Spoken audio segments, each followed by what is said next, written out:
दीवार पर टंगी सास। पंजाबी में कहावत है, सास चंगी होवे या ते दीवार ते टंगी होवे। संगीता की शादी भी एक ऐसे ही घर में होती है जहां उसकी सास दीवार पर टंगी होती है।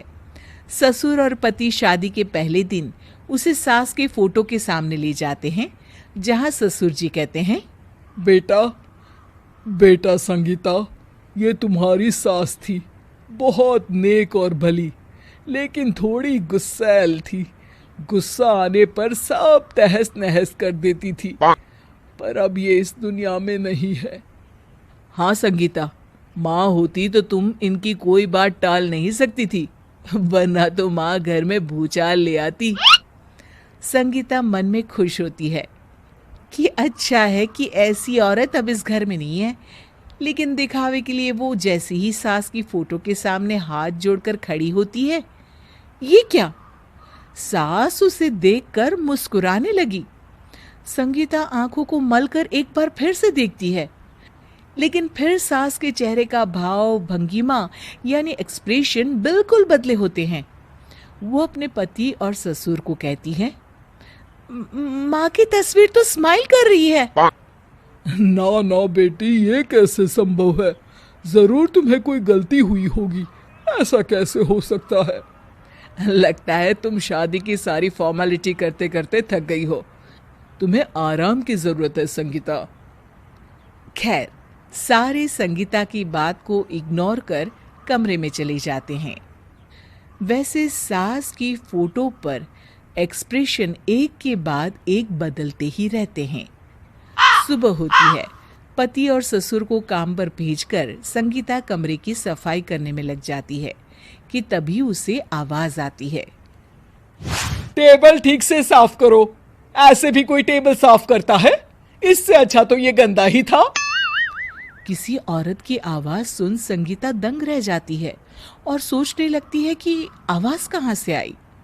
आवाज को नजरअंदाज कर वो फिर से अपना काम करना शुरू करती है, लेकिन इस बार तो आवाज बिल्कुल उसके कान के पास से आती है। मेरा घर है ये, जब तक मैं थी चमका कर रखती थी, हर एक चीज शीशे की तरह थी। तुम्हें तो ना सफाई आती है ना कुछ पता है। क्यों तुम्हें मेरे घर की जिम्मेदारी दे दी गई है? पता नहीं तुम में मेरे बेटे को क्या दिखाई दिया।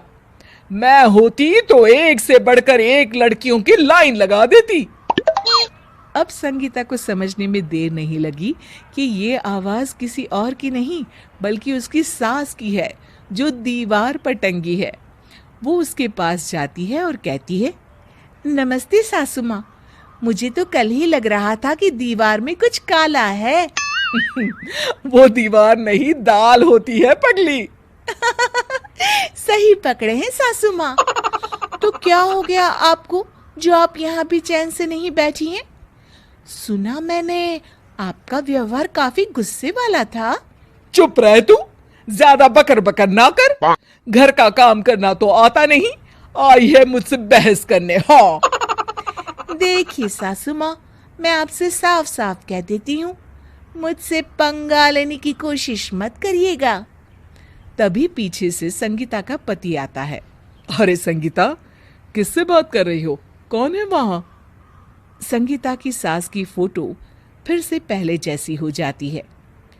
आपकी माँ से कह रही थी कि मुझे काम करना आता। अरे संगीता, माना सास के ताने हर बहू को अच्छे लगते हैं, लेकिन यहाँ तो माँ है ही नहीं, तुम तो फोटो से ही। तुम भी लाजवाब हो संगीता। किसी को विश्वास नहीं होता कि संगीता अपनी मरी हुई सास की फोटो से बात करती है। वहीं आए दिन संगीता की सास संगीता को किसी न किसी बात पर आते जाते ताने देती। संगीता को भी अब सास के तानों और उनसे बात करने की आदत हो गई। वो कभी खानदान की कहानी तो कभी तीज त्योहार कैसे मनाए या किसी व्यंजन की रेसिपी सास से ही पूछती। सारा दिन घर में अकेली संगीता की सास अब उसके लिए तानों के साथ पक्की साथी की तरह भी रहने लगी थी, जो किसी और को नहीं बल्कि संगीता को ही सुनाई देती। तो देखा आपने, सास बहू का रिश्ता हर रिश्ते से ऊपर होता है, फिर चाहे वो खट्टा हो या मीठा।